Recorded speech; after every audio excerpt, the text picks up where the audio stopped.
歷史其實好簡單，大家無需理會太多國家、太多朝代，因為按住但以理書記載，人類歷史由巴比倫開始至到世界結束，原來合共只有4次權力更替：巴比倫、馬代波斯、希臘、第四獸。第四獸後嚟演變成為敵基督。第四獸就係將前邊3獸嘅文化權力累積，再衍生而嚟嘅10個國家。呢10個國家點解會匯聚呢？因為佢哋從聖路姆士得到嘅資料，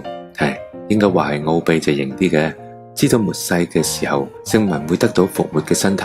復活身體好犀利勁嘅，可以穿梭時空，仲有死人復活同永遠審判嘅能力。於是乎，10國嘅君王恨到口水都流埋，都想喺末世嘅時候同聖民一齊得到復活嘅身體。仲有一個大秘密，就係呢個誕生復活身體最主要嘅地方，竟然係一個屬於中國嘅小漁港——香港。於是佢哋諗到條橋，就係決定要得到香港，然後栽培扶植佢。咁樣喺神睇嚟，咪等於呢班有機會得到復活身體嘅基督徒都欠咗10國皇族嘅恩情咯。於是者呢群皇族咪有機會分一杯羹咯。但係呢件事又唔可以做得太明顯，否則就係人都知道香港有寶，特別唔可以俾中國知道添，因為大家都覺得中國人好蛇鬼，驚佢壞咗好事。同時如果真係做得太明顯，咪係人都知道佢哋係第四獸咯。